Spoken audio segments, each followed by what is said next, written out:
Ever stop and think about the letters you're looking at right now on the screen? Where did they even come from? Well, their story doesn't start in some dusty library with a bunch of scholars. Nope, it starts out on the open water with sea traders, and it's a legacy that's kind of hiding in plain sight. Today, we are diving into the incredible story of the Phoenicians. So let's kick things off with a bit of a puzzle. Picture a powerful civilization from the ancient world, a real powerhouse. Now, what if I told you that their entire fortune, the very thing their power was built on, was snails? I know, it sounds a little weird, but trust me, it's the absolute key to understanding who the Phoenicians were. And the answer is all about this little guy, the murex snail. See, these snails, found right off the coast of their city, Tyre, produce this incredibly rich, vibrant purple dye. And in the ancient world, that color was the ultimate status symbol. We're talking royalty, emperors, the 1%. This one kind of slimy resource made Tyre one of the wealthiest cities on the planet. But here's the thing. They didn't just get rich off snails and stop there. That massive wealth was just the beginning. It was the launch pad for something way, way bigger. It let them turn their gaze westward, out toward the sea, and become the undisputed masters of the Mediterranean. You know, the Phoenicians were brilliant at using what they had. Their homeland wasn't exactly overflowing with resources, but it had two things that were absolutely crucial. Those murex snails for the purple dye and these amazing, dense cedar forests. That timber, it was perfect for building strong, fast ships, which would become the key to their total dominance. And with those ships, wow, they built a massive trading empire on the sea.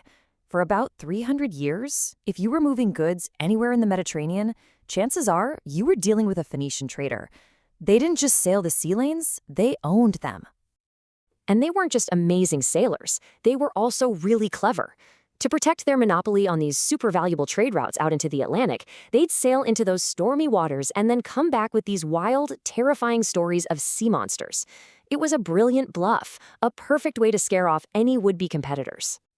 So, all of that sea trade generated an unbelievable amount of wealth, and it all flowed right back to their home cities. Pretty soon, the Phoenician cities of Tyre and Sidon became the world's busiest bazaars. I mean, they were the commercial heart of the entire Mediterranean. Just try to imagine walking through one of their markets. You'd find so much more than just local stuff. We're talking spices from the east, honey and figs from all over, and even animals you'd never seen before, like giraffes from Africa or bears from Europe. It was basically the Amazon of the ancient world. The scale of their whole operation was just legendary. It was so big that even the Bible mentions it. The prophet Ezekiel described Tyre's markets by saying, "With your great wealth and merchandise, you enriched the kings of the earth." They weren't just making money, they were literally changing the economies of the known world. But all this trade, all the deals, the contracts, the shipping logs, it created a big problem. Keeping track of everything was getting super complicated. And their solution to this everyday business problem?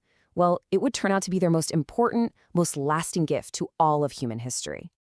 Okay, so before the Phoenicians, writing systems like cuneiform were incredibly complex. We're talking hundreds of symbols that only highly trained scribes could even hope to master. The Phoenicians needed something faster, something simpler for business. Their solution? A system with just 22 symbols. That's it. This was a complete game changer. It took writing out of the hands of the elite and gave it to everyday people, like merchants. And this right here is the core of their genius. Instead of a different symbol for every single word or idea, each of these 22 symbols stood for a single consonant sound. You just combined the sounds to make whatever word you needed. It was a system built for speed and efficiency.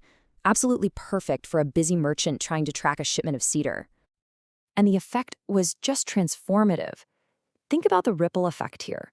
What started as a simple business tool made writing accessible to way more people. That made trade between different cultures easier, which in turn just supercharged their whole economy. And as those Phoenician ships sailed from port to port, they weren't just carrying goods, they were carrying this revolutionary idea with them. So, why does a 3,000-year-old writing system matter to you today? Well, the answer isn't locked away in some museum. It's in your pocket, it's on your desk, it's right there on the screen you're looking at. So here's how it all went down. The Phoenicians created the foundation, right? Then, the ancient Greeks adopted it, but they made one crucial tweak. They added symbols for vowels. And that adapted system eventually evolved into the very alphabet we use to write English and tons of other languages today. So just let that sink in for a second. The very letters on this screen, the letters you use to send a text message or write an email, they all have a direct ancestor. They started out as simple symbols scratched onto a clay tablet by some Phoenician merchant who was probably just trying to keep track of his cargo. You know, the Phoenicians never built a huge land empire like the Romans or the Egyptians did. Their great cities are now in ruins. But their real legacy, the one that truly lasted, isn't built of stone. It's an idea. An idea so powerful it has outlasted empires and completely shaped the way we all share knowledge. It makes you wonder, what if the greatest legacy isn't an empire of land, but an idea you give to the world, an idea that people use every single day?